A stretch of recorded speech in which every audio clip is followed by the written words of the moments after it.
प्यार। संजय को क्यों हो गया था कस्तूरी से प्यार। अरे संजय, चल यार, आज मज़ा करेंगे। बार से बाहर निकलते समय उमेश और संजय से बोला। दिनेश भी उनके साथ था। संजय ने कहा, मैंने पहले ही बहुत ज़्यादा शराब पी ली है और अब मैं इस हालात में नहीं हूँ कि कहीं जा सकूँ। उमेश और दिनेश ने संजय की बात नहीं सुनी और उसे पकड़कर ज़बरदस्ती कार में बिठाया और एक होटल में जा पहुँचे। वहाँ पहुँचकर उमेश और दिनेश ने एक कमरा ले लिया। उन दोनों ने पहले ही फ़ोन पर इंतज़ाम कर लिया था, तो होटल का एक मुजालिम उनके कमरे में एक लड़की को लाया। उमेश ने उस मुजालिम को पैसे दिए। वह लड़की को वहीं छोड़कर चला गया। वह एक साधारण लड़की थी। लगता था कि वह पहली बार इस तरह का काम कर रही थी, क्योंकि उसके चेहरे पर घबराहट के भाव थे। उसके कपड़े भी साधारण थे और कई जगह से फटे हुए थे। संजय उस लड़की के चेहरे को एक झट देख रहा था। उसे उसमें मासूमियत और घबराहट के मुलजिम भाव नजर आ रहे थे, जबकि उमेश और दिनेश उसको केवल हवस की नज़र से देखे जा रहे थे। तभी उमेश लड़खड़ाता हुआ उठा और उसने दिनेश व संजय को बाहर जाने के लिए कहा। वे दोनों बाहर आ गए। अब कमरे में केवल वह लड़की और उमेश थे। उमेश ने अंदर से कमरा बंद कर लिया। संजय को यह सब बिल्कुल भी अच्छा नहीं लग रहा था, लेकिन उमेश और दिनेश ने इतनी ज़्यादा शराब पी ली थी कि उन्हें कोई होश ही नहीं था कि वे क्या कर रहे हैं। काफ़ी देर हो गई तो संजय ने दिनेश को कमरे में जाकर देखने को कहा। दिनेश शराब के नशे में चूर था। लड़खड़ाता हुआ कमरे के दरवाजे पर पहुंचकर उसे खड़खड़ाने लगा। काफ़ी देर बाद लड़की ने दरवाज़ा खोला। उस लड़की ने दिनेश से कहा कि उसका दोस्त सो गया है, उसे उठा लो। नशे की हालत में चूर दिनेश उस लड़की की बात सुनने की बजाय पकड़कर उसे अंदर ले गया और दरवाज़ा बंद कर लिया। संजय दूर बरामदे में बैठा यह सब देख रहा था। दिनेश भी कमरे में गया। काफ़ी देर हो गई थी तो संजय ने दरवाज़ा खड़खड़ाया। इस बार भी उस लड़की ने दरवाज़ा खोला। अब परेशान दिख रही थी। उसने संजय की तरह देखा और कहा, बाबू, ये लोग कुछ कर भी नहीं सक रहे हैं और मेरा पैसा भी नहीं दे रहे हैं। मुझे पैसे की ज़रूरत नहीं है और जल्दी घर भी जाना है। कहते हुए उस लड़की का गला बैठ सा गया। संजय ने लड़की को अंदर चलने को कहा और थोड़ी देर में उसी होटल के दूसरे कमरे में ले गया। उसने जाते हुए देखा कि उमेश और दिनेश शराब में चूर बिस्तर पर पड़े थे। संजय ने दूसरे कमरे में उस लड़की को बैठने को कहा। लड़की घबराते हुए बैठ गई। वह थोड़ी जल्दी में लग रही थी। संजय ने उसे पास रखा, पानी पीने को दिया, जिसे वह एक सांस में पी ही गई। पानी पीने के बाद वह लड़की खड़ी हुई और संजय से बोली, बाबू, अब जो करना है जल्दी करो। मुझे पैसे लेकर जल्दी घर पहुंचना है। संजय को उसकी मासूम बातों पर हंसी आ रही थी। उसने उसे पैसे दे दिए तो उसने पैसे रख लिए और संजय को पकड़कर बिस्तर पर ले गई और अपने कपड़े उतारने लगी। संजय ने उसका हाथ पकड़ा और कपड़े खोलने को मना किया। लड़की बोली, नहीं बाबू, कस्तूरी ऐसी लड़की नहीं है जो बिना काम के किसी से भी पैसा ले ले। मैं गरीब जरूर हूँ लेकिन भीख नहीं लूँगी।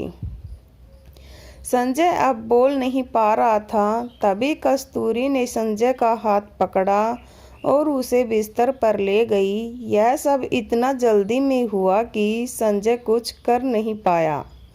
कस्तूरी ने जल्दी से अपने कपड़े उतारे और संजय के भी उतारने लगी। अब कस्तूरी संजय के इतने नज़दीक थी कि उसके मासूम चेहरे को वह बड़े प्यार से देख रहा था। वह कस्तूरी किसी बात का विरोध नहीं कर पा रहा था। उसके मासूम हाव भाव व चेहरे से संजय की नज़र हटती। तब तक कस्तूरी वह सब कर चुकी थी जो पति पत्नी करते हैं। कस्तूरी ने जल्दी से कपड़े पहने और होटल के कमरे से बाहर निकल गई। संजय अभी भी कस्तूरी के ख्यालों में खोया हुआ था। समय बीतता गया लेकिन संजय के दिमाग से कस्तूरी निकल नहीं पा रही थी। एक दिन संजय बाजार में सामान खरीद रहा था। उसने देखा कि कस्तूरी भी उसके पास की ही एक दुकान से सामान खरीद रही थी। संजय उसको देखकर खुश हुआ। उसने कस्तूरी को आवाज़ दी और कस्तूरी ने मुड़ कर देखा और फिर दुकानदार से सामान लेने में जुट गई। संजय उसके पास पहुंचा। कस्तूरी ने संजय की तरफ कोई ध्यान नहीं दिया। कस्तूरी ने सामान खरीदा और दुकान से बाहर निकल गई। संजय उसे पीछे से आवाज़ देता रहा लेकिन उसने अनसुना कर दिया। कुछ दिन बाद संजय को कस्तूरी फिर दिखाई दी। उस दिन संजय ने कस्तूरी का हाथ पकड़ा और उसे भीड़ से दूर खींच कर ले गया और उससे उसकी पिछली बार की हरकतों के बारे में पूछना चाहा तो संजय के पैरों की ज़मीन खिसक गई। उसने देखा कस्तूरी का चेहरा पीला पड़ चुका था और वह बहुत कमज़ोर हो गई थी। उसने अपनी फटी चुनरी से अपना पेट छिपा रखा था जो कुछ बाहर दिख रहा था। कस्तूरी वहां से जाने के लिए संजय से जोर आजमाइश कर रही थी। संजय ने किसी तरह उसे शांत किया और भीड़ से दूर एक चाय की दुकान पर बैठाया। संजय ने गौर से कस्तूरी के चेहरे की तरफ देखा तो उसका दिल बैठ गया। कस्तूरी सचमुच बहुत कमज़ोर थी। संजय ने कस्तूरी से उसकी इस हालात के बारे में पूछा तो पहले तो कुछ नहीं बोली लेकिन संजय ने बहुत से उसके सिर पर हाथ फेरा तो वह रोने लगी। संजय कुछ समझ नहीं पा रहा था। कस्तूरी ने अपने आंसू पोंछे और बोली, बाबू, मेरी यह हालत उसी दिन से है जिस दिन आप और आपके दोस्त मुझे होटल में ले गए थे।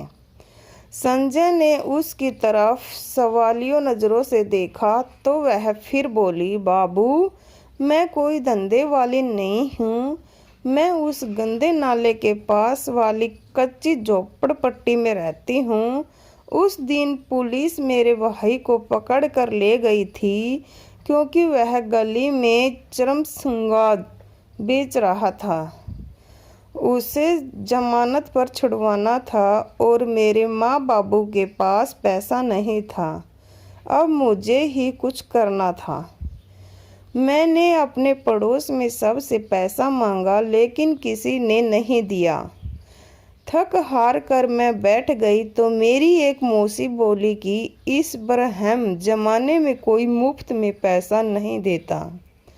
मौसी की यह बात मेरी समझ में आ गई और मैं आप और आपके दोस्तों तक पहुंच गई। कस्तूरी चुप हुई तो संजय ने अपने चेहरे के दर्द को छिपाते हुए पूछा, तुम्हारी यह हालत कैसे हुई? कस्तूरी ने कहा, बाबू, यह जानकर आप क्या करोगे? यह तो मेरी किस्मत है। संजय ने फिर जोर दिया तो कस्तूरी बोली, बाबू, उस दिन आपके दिए गए पैसों से मैं अपने भाई को हवालात से छुड़ा लाई तो भाई ने पूछा कि पैसे कहाँ से आए। मैंने झूठ बोल दिया कि किसी से उधार लिए हैं। थोड़ी देर चुप रहने के बाद वह फिर बोली, बाबू, सब ने पैसा देखा, लेकिन मैंने जो जिस्म बेचकर एक जान को अपने शरीर में आने दिया तो उसे सब नाइजायज़ कहने लगे, और जिस भाई को मैंने बचाया था वह मुझे धंधे वाली कहने लगा और मुझे मारने लगा। वह मुझे रोज़ ही मारता है। यह सुनकर संजय के कलेजे का खून खून हो गया। इस सब के लिए वह खुद को भी कुछ सुवार मारने लगी। उसकी आंखों में भी आंसू झलक आए थे। कस्तूरी ने यह देखा तो वह बोली, बाबू, इसमें आपका कोई कसूर नहीं है। अगर मैं उस रात आपको जिस्म नहीं बेचती तो किसी और को बेचती, लेकिन बाबू, उस दिन के बाद से मैंने अपना जिस्म किसी को नहीं बेचा। यह कहते हुए वह चुप हुई और कुछ सोचकर बोली, बाबू, उस रात आपके अच्छे बर्ताव को देखकर मैंने फैसला किया था कि मैं आपकी इस प्यारी की निशानी को दुनिया में लाऊंगी और उसी के सहारे ज़िंदगी गुजार दूंगी, क्योंकि हम जैसी गरीब लड़कियों को कहाँ कोई प्यार करने वाला जीवन साथी मिलता है। इतना कहकर कस्तूरी का गला भर आया। वह आगे बोली, बाबू, यह आपकी निशानी है और आप और मैं इस दुनिया में लाऊंगी, चाहे इसके लिए मुझे मरना ही क्यों न पड़े। इतना कहकर वह तेजी से उठी और अपने घर की तरह चल दी। यह सुनकर संजय जैसे जम गया था। वह कहकर भी कुछ नहीं कह पाया। उसने फैसला किया कि कल वह कस्तूरी के घर जाकर उससे शादी की बात करेगा। वह रात संजय को लंबी सी लगी थी। सुबह संजय जल्दी उठा और बदहवास का कस्तूरी के घर की तरफ चल दिया। वह उसके महल के पास पहुंचा तो एक जगह बहुत भीड़ जमा थी। वह किसी अनहोनी के डर को दिल में लिए भीड़ को चीर कर पहुंचा तो उसने जो देखा तो जैसे उसका दिल बाहर निकलने की कोशिश कर रहा हो। कस्तूरी जमीन पर पड़ी थी। उसकी आंखें खुली थी और चेहरे पर वही मासूम मुस्कुराहट थी। संजय ने जल्दी पूछा कि क्या हुआ है, तो किसी ने बताया कि कस्तूरी के भाई ने उसे चाकू से मार दिया, क्योंकि सब कस्तूरी के पेट में पल रहे बच्चे की वजह से उसे बेइज्जत करते थे। संजय पीछे हटने लगा। अब उससे लगने लगा कि वह गिर जाएगा। तभी पुलिस का सायरन बजने लगा तो भीड़ झड़ने लगी। संजय पीछे हटते हुए कस्तूरी को देख रहा था। उसका एक हाथ अपने पेट पर था और शायद वह अपने प्यार को मरते हुए भी बचाना चाहती थी। उसके चेहरे पर मुस्कुराहट ऐसे थी जैसे उन खुली आंखों से संजय को कहना चाहती हो, बाबू, यह तुम्हारे प्यार की निशानी है, पर इसमें तुम्हारा कोई कसूर नहीं है। संजय पीछे मुड़ा और अपने घर पहुंचकर रोने लगा। वह अपने आप को माफ़ नहीं कर पा रहा था, क्योंकि अगर वह कल ही उससे शादी की बात कर लेता तो शायद कस्तूरी जिंदा होती। बारिश होने लगी थी। बादल जोर से गरज रहे थे। वे भी कस्तूरी के प्यार के लिए रो रहे थे।